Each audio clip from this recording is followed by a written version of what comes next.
Semangat pagi, Assalamualaikum warahmatullahi wabarakatuh. Sahabat media NASA dimanapun Anda berada, ya jumpa kembali dengan saya dari video ini. Ya sahabat semua, di channel YouTube yang luar biasa ini, channel YouTube Media NASA ya, yang memberikan edukasi informasi seputar kompleks juga peluang usaha ya, peluang usaha untuk Anda semua ya sahabat semua. Ya baik sahabat semua, pada kesempatan kali ini kita akan sharing ya sedikit tentang yang sedang viral sekarang, yaitu tentang dunia peternakan sahabat semua. Dunia peternakan, yaitu wabah yang menyerang yang luar biasa yang melanda Indonesia ya, yaitu wabah setelah ada virus corona. Ini sekarang ada PMK atau virus coronanya sapi gitu ya, itu coronanya tapi terhadap ternak. Nah sahabat semua dimanapun Anda berada, juga beredar kabar sahabat semua bahwa virus ini atau penyakit PMK yang menyebar di Indonesia ini, beredar kabar bahwa sebuah konspirasi sahabat semua. Apakah ini benar sahabat semua? Yuk mari kita simak, kita ulas sahabat semua. Ya baik, kita langsung saja sahabat semua ya mengenai PMK kepada sapi. Sahabat semua, di mana PMK penyakit yang awal mulanya ditemukan di Jawa Timur ya pada awal Mei, dan sekarang Juni ya, Juni sudah di pertengahan, sudah akhir Juni, itu masih terus meluas sahabat semua. Bahkan pasar sapi itu juga ditutup sahabat semuanya. Banyak di daerah-daerah itu ditutup untuk apa? Untuk menstop ya, atau untuk mencegah penularan yang lebih luas lagi tentang bahayanya penyakit PMK ini. Jadi penyakit mulut dan kuku terhadap ternak ya, bisa juga kambing ya bisa, tetapi yang viral sekarang adalah terhadap sapi. Nah sahabat semua, juga beredar kabar bahwa ini ini settingan. Nah, apakah benar settingan? Nah sahabat semua dimanapun Anda berada, yang jelas PMK itu adalah sebuah penyakit yang lama, yang sudah ada ya di negara-negara luar ya sahabat semua. Jadi di Afrika Selatan, di Timur Tengah gitu, di Asia juga banyak ya, di negara-negara tetangga kita ya seperti Myanmar, Thailand, Malaysia juga. Jadi dari dulu ada itu, tetapi mereka tidak menjadi momok ya, karena mereka bisa mengatasinya.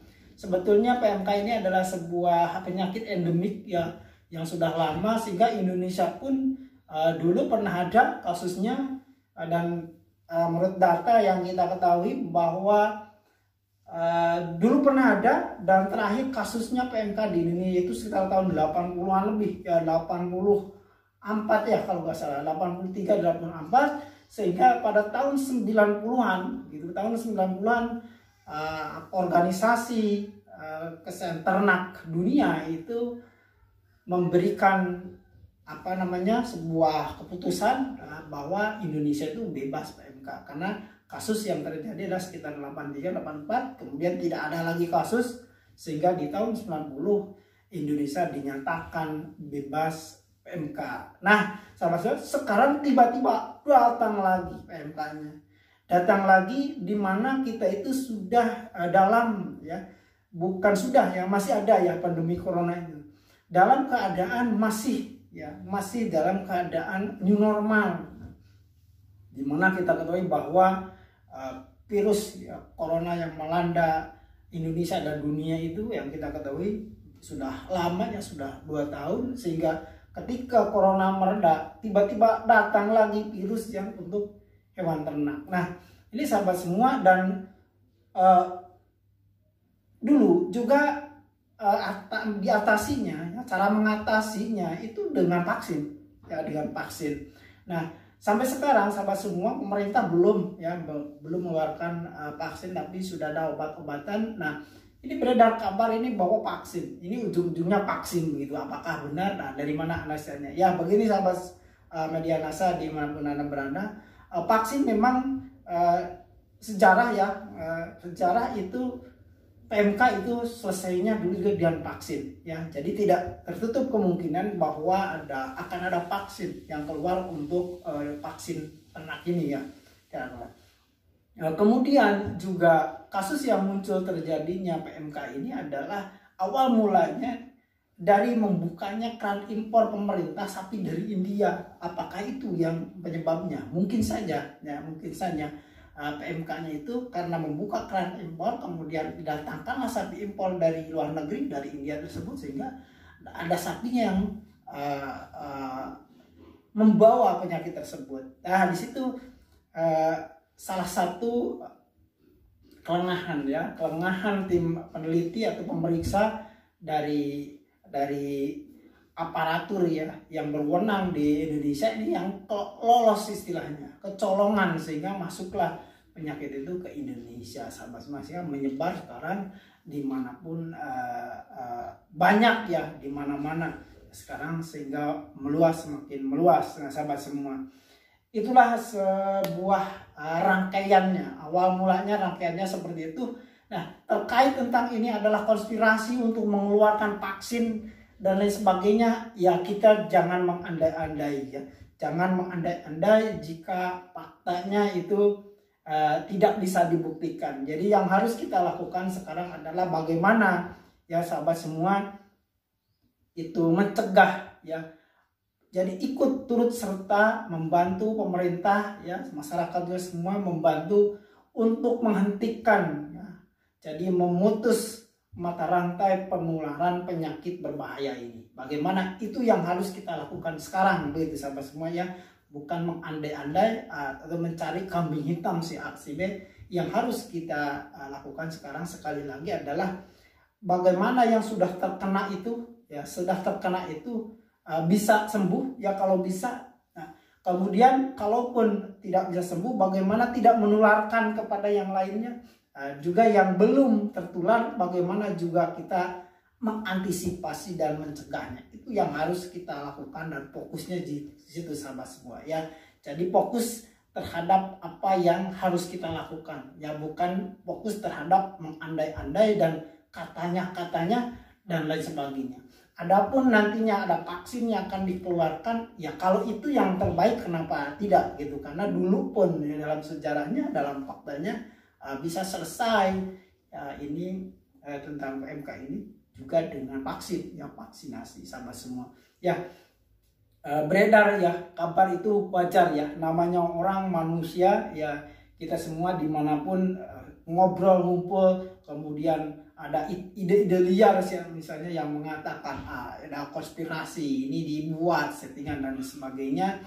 Itu karena kita baru saja selesai, bahkan belum selesai dari vaksinasi corona, ada vaksin 1, 2, 3 dan sebagainya. Masa vaksinnya, masa ada lagi vaksin untuk sapi, gitu, ya.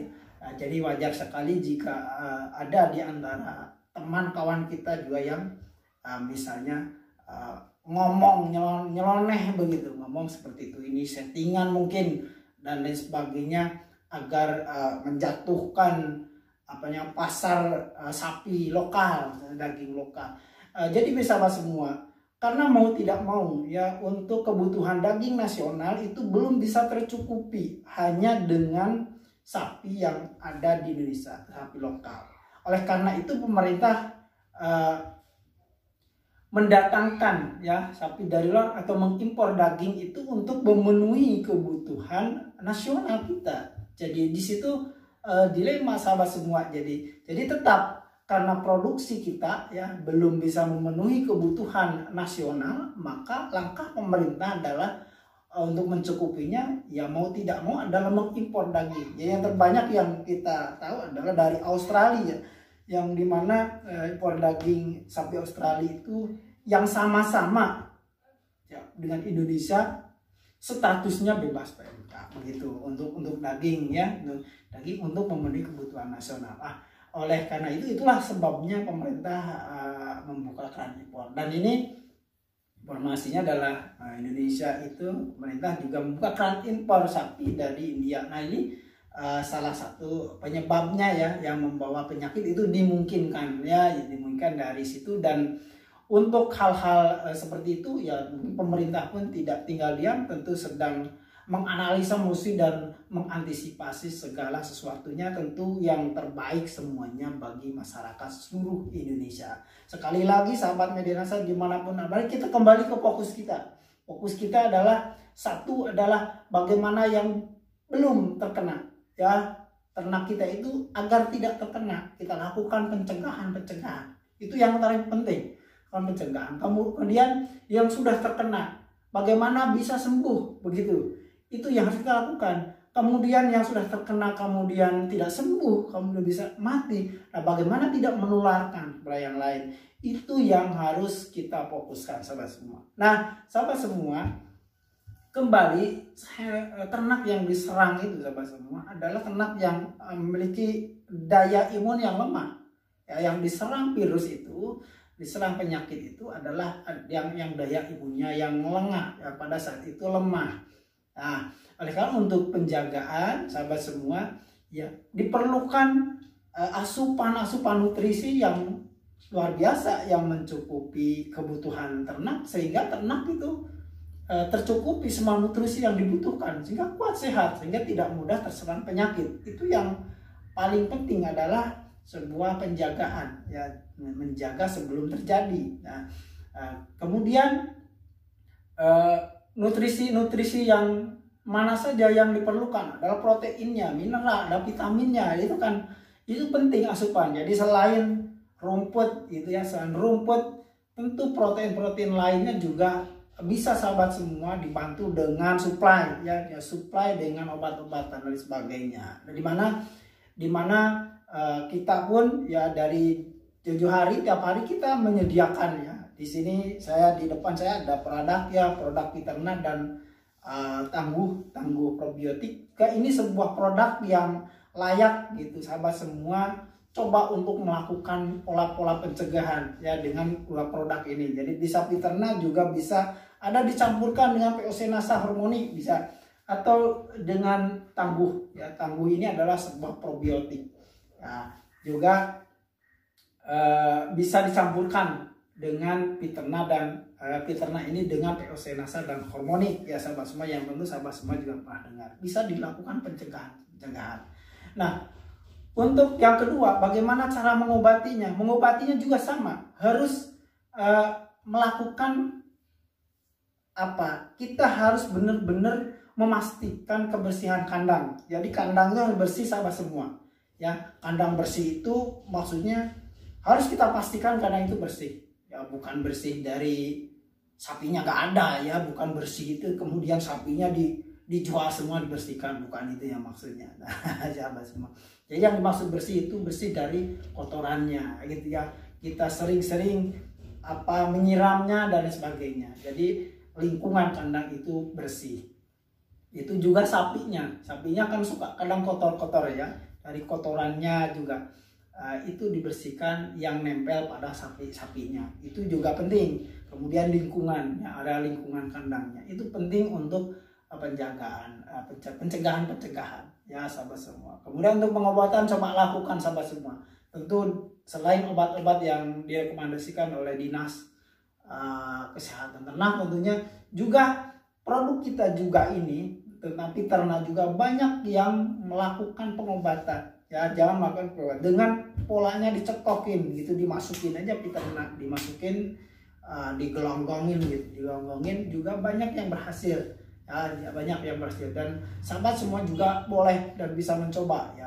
Sekarang juga ada NSTM, ya, produk kami juga itu, ya, produk kami yang diteteskan di mulutnya, bisa juga itu membantu mensuplai mineral yang tinggi untuk menstabilkan, ya, fungsi organ yang ada di dalam tubuh ternak, sehingga bisa kembali yang tadinya susah makan kembali mau makan. Kemudian untuk cara bagaimana agar tidak menulari tadi, ya, tidak menularkan. Kalau yang sudah terlanjur terkena, tidak bisa tertolong, bagaimana tidak tertular yang lainnya. Itu yang harus dilakukan adalah pencegahan tadi. Bagaimana kita bersih kandang setelah kita dari kandang, bagaimana kita keluar, ya, setelah kita menyentuh, misalnya menyentuh sapi yang terkena PMK, kemudian bagaimana kita pastikan kita sudah membersihkannya diri tubuh kita dan lain sebagainya agar tidak menulari yang lainnya. Begitu, sahabat semua, ya, informasi pada kali ini. Sekali lagi bahwa kita tak perlu berandai-andai yang harus apakah ini kapan berakhirnya dan lain sebagainya, apakah ada vaksin dan lain sebagainya, itu kita tidak perlu berandai-andai seperti itu. Yang harus kita lakukan sekarang adalah bagaimana kita membantu pola pemerintah untuk pola pencegahan, pola pengobatan, dan juga pola stop mata rantainya. Jadi begitu sahabat semua dimanapun Anda berada. Dan demikianlah video pada kesempatan kali ini. Semoga informasi ini bermanfaat untuk Anda. Dan jumpa kembali nanti di lain waktu dan kesempatan di materi yang lainnya tentunya. Semangat pagi. Wassalamualaikum warahmatullahi wabarakatuh.